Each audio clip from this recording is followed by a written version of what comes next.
Last week, you may remember, we read the 10 Commandments. In Hebrew, they're known as the Aseret HaDibrot, the 10 words. And that's probably a more appropriate title because those 10 words are not complete in themselves. They are rather headlines. Their pithiness represents something more than they are. They come without the minutiae of law as it applies in everyday situations. So when we see these 10 words, we have to read on in order to discover what their minutiae, what the detail is in the law, what the provision, if you like, is in the law. So let's take the fourth commandment. Anybody know what the fourth commandment is? Any guesses? Yeah, it's remember the Sabbath day to keep it holy. Zachor et Yom HaShabbat lekadsho.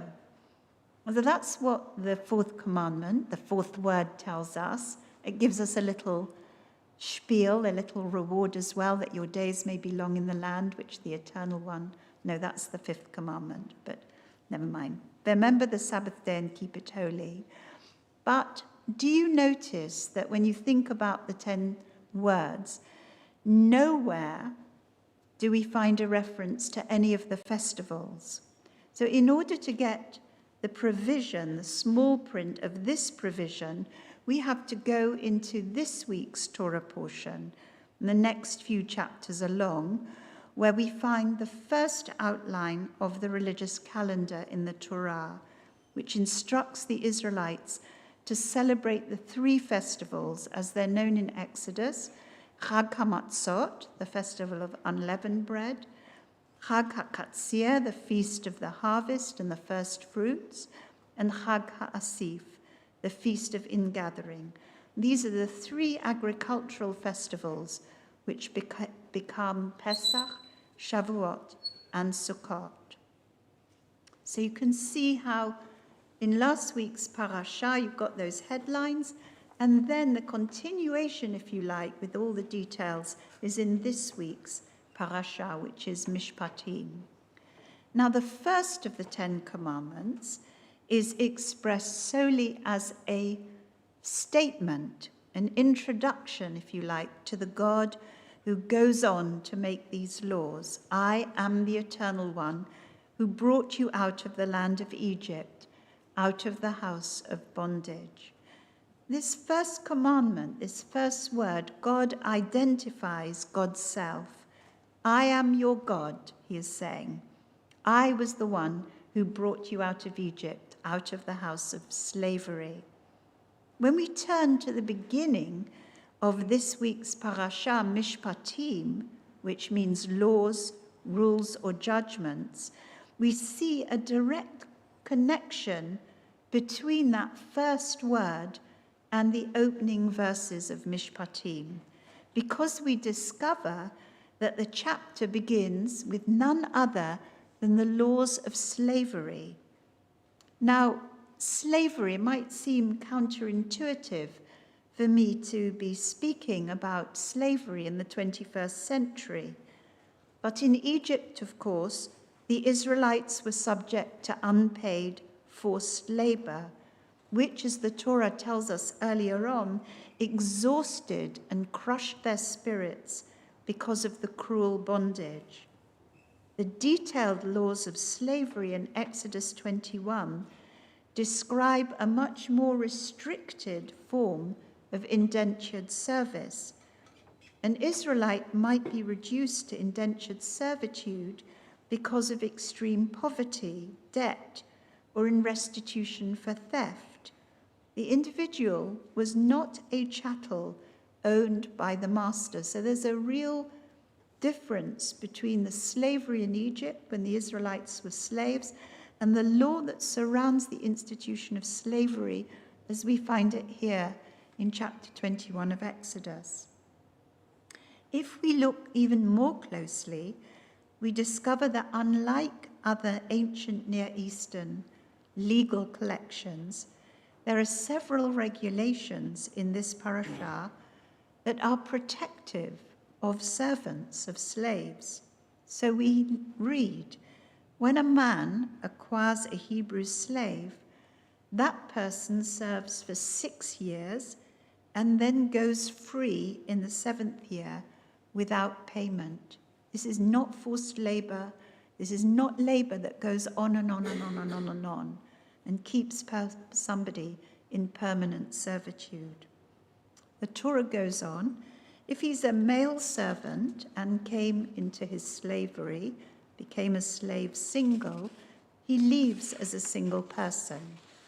If he had a wife, he leaves with his wife. If the master has given him a wife and she's borne him children, the wife and her children shall belong to the master, and the man leaves alone. But the slave may also declare that he loves his master, his wife and children, and doesn't wish to go free, and then he remains with his master. Slave owners, furthermore, may not escape justice if they're brutal to their slaves. In another law in this section, if a slave owner strikes a male or female slave who then dies as a result of the beating, justice must be exacted for the life of the dead slave. The phrase here is nakom yenakem, which means literally, he will surely be avenged, meaning to vindicate or redress the imbalance of justice.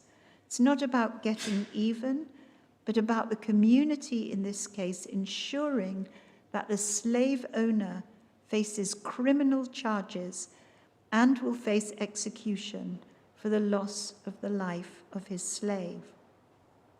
Another example of legislation that protects, we have to see this legislation in its context of ancient Israel, where slavery was an institution, but just listen to this and you'll see that this is a great development next to some of the ancient Near Eastern legal texts. The Torah tells us that a slave who suffers an injury that's delivered with criminal intent at the hands of his or her master, they lose an eye or a tooth, must be allowed to go free because the slave owner has robbed the slave of their humanity and dignity. And in this case, the master is culpable and must pay the price, which is the loss of his financial investment and services performed. Such punishments are designed to act as deterrents to cruel treatment on the part of slave owner. And a final example of protection of slaves is the law that requires the owner of a goring ox, this is the animal we met in Rabbi Anthony's Talmud course a couple of weeks ago, to pay restitution of 30 shekels of silver to a slave owner if one of his slaves, male or female, is gored by the ox. So as I've said, the protection of slaves from maltreatment by their masters is found nowhere else in the entire existing corpus of ancient Near Eastern legislation. And as Nahum Sana says in his commentary to chapter 21 of Exodus, it represents a qualitative transformation in social and human values. You probably know something about modern slavery, but there are about 50 million people worldwide who are trapped in slavery even today. It can be hidden right on our doorsteps, or it can be more open. And modern forms of slavery include human trafficking, which we see as people are trafficked into this country even, forced labor, debt bondage, descent-based slavery, where people are born into slavery, child slavery, including child trafficking, child soldiers, child marriage, and child domestic slavery, forced and early marriage, and domestic servitude. And there are lots of stories that we read in the press about modern-day slaves, even in the UK. Figures for slavery in this country are quite difficult to determine, but at the end of 2021, according to the data released by the Home Office, there were nearly 13,000 potential victims of modern slavery, and that's the highest number of referrals since records began in 2009. And 43% of those 13,000 potential victims of modern slavery were children, meaning that there were 5,468 potential child victims. 31% of people referred were British nationals. In 2021, criminal exploitation was the most common form of slavery in the UK, followed by forced labour. Children are often exploited in the cultivation and sale of drugs in this country, and this includes British children forced into county lines, drug trafficking, and Vietnamese nationals trafficked into forced labour in cannabis production. Now, you could say that in many ways our awareness of these issues, and I think we are much more aware of modern slavery, has made us ready to combat slavery and be advocates for the disadvantaged in society.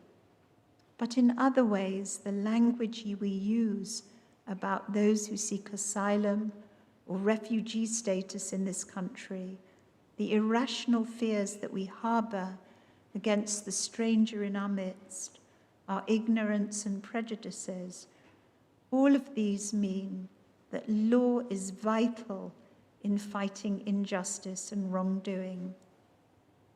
If Judaism is often referred to as a religion of justice, it is precisely because of the Jewish people's commitment to law as a framework for a life of integrity, righteousness, truth, justice, and equality. We should not be ashamed of Judaism's call for justice for all God's people. As Deuteronomy says, tzedek, tzedek tirdof, justice, justice shall you pursue. All humanity should be bound by the laws which govern our behavior and attitude towards the vulnerable and weak, homeborn and stranger alike, man and woman, child and adult, gay, straight, or transgender. These are the laws that Judaism has given to the world.